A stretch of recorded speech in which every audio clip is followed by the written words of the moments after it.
Hey guys, I'm CG Smoothie, a rookie game developer of almost 2 years, and ever since I started making games, I've wanted to create an RPG world like Zelda and Pokemon. The first video game I ever bought was actually Pokemon Black and White on the DS back in 2011. I've tried making RPGs in the past, with Melon Knight in January 2021, and more recently, a poorly designed dungeon in September 2021. Neither of them really got to the level of standards I wanted them to achieve. I almost called it a very poorly designed dungeon. So this summer, I'm deciding to start work on an RPG. I don't have a concrete idea of what I want to do with it yet, but I'm thinking of an adventure RPG like Zelda rather than a chill game like Stardew Valley. But I'll still be taking inspiration from Stardew. I like to be able to see my game looking good as soon as possible, so I started development by reusing my old grid-based tile movement system from a tutorial I made a while back, and making some quick graphics for it.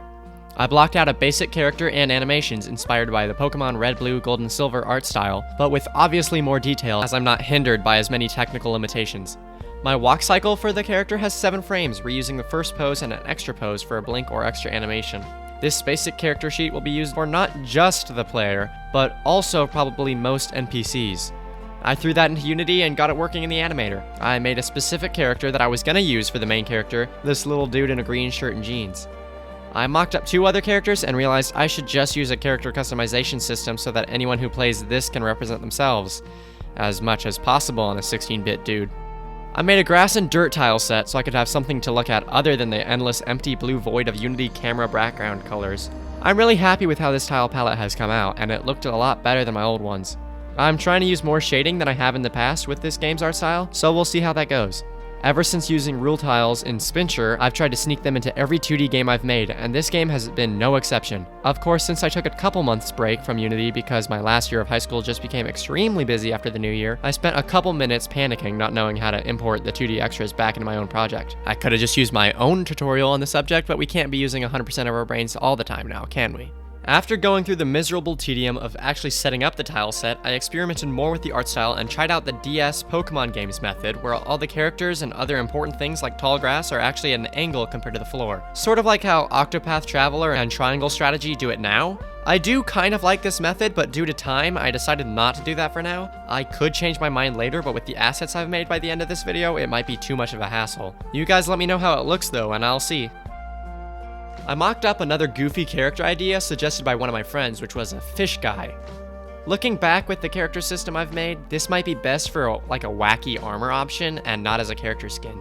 I finished off the day by starting making animations for the main character design I made at the beginning. It was by the end of the night that I realized there was absolutely zero way I was going to do this for every single character sprite I came up with, so that's when I decided to make a customization system, but that would have to wait until the next morning because I was tired.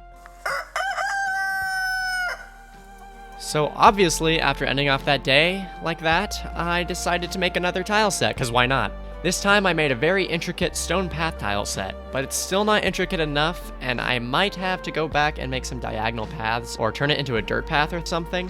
But that would wait, because it was 64 tiles, and my brain hated putting that together into a rule tile, and would have to cool off for a bit.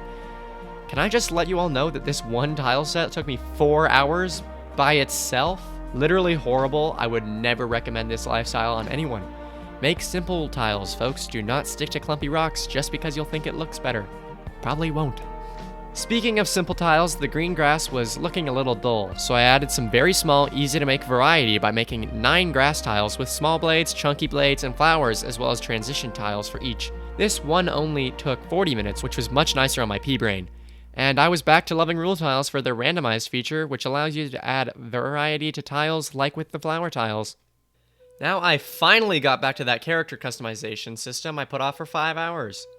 Last night's work wasn't all for naught because I was able to rip the features off the dude and turn them into their own categories. The categories for my customization system are skin, hair, eyes, clothes, and hats/accessories. I might end up phasing out the clothes and accessories in favor of an armor system later down the line.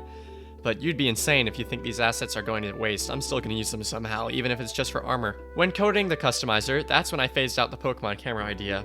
It's still not too hard to implement back in, but I probably won't put in the effort unless you guys say it would look cooler. Then I reworked all my old characters into these categories so I could have actual options to choose between. I also decided to make it even better, I would convert all the hair and eyebrows to grayscale so that people could just tint the assets to match their actual hair. It was at this point that I added a randomize button so that I can more easily turn these into quick NPC designs later down the road.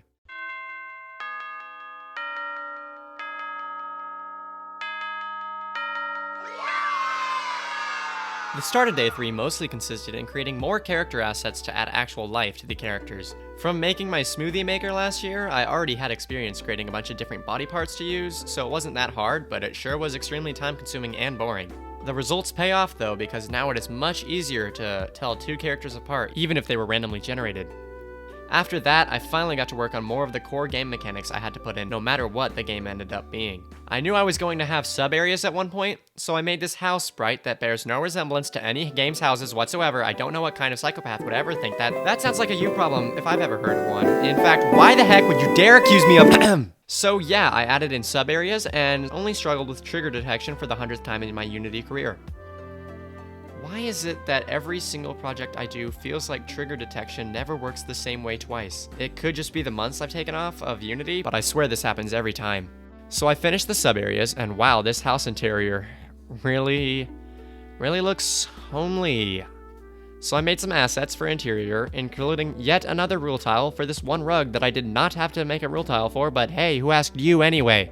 After sub-areas, there was one other essential RPG mechanic I knew I was going to have to put in the game, that being dialogue boxes. So I took this sign made from yet another rule tile I made this time for fences, and tinkered on a dialogue system for 3 hours until I finally got it working. This stupid glitch kept happening where I would press spacebar down and that would close the dialogue window, but the spacebar being lifted up would immediately open the dialogue window again. So yeah, 3 hours of debugging, we freaking love to see it. So that's my RPG so far. Like I said, I didn't really have a concrete idea of what this was going to be at the start of development, but I think I'm going to go down the action-adventure direction, so I'll be creating NPCs and enemies and stuff over the next couple days and update you then. Hope you guys enjoyed this little window into my game dev life. Sorry for not uploading in a while. If you guys made it this far, you must be interested in this game, so if you haven't already, make sure to subscribe. Only something like 5% of my viewers are actually subscribed, so if literally 1% of my viewers subscribed, it would help a whole lot in fulfilling some of my goals, like porting my games to mobile and stuff like that. So yeah, that's it. I guess I'll see you with the next part, whenever I make it. Check out these videos in the end card in the meantime. Bye.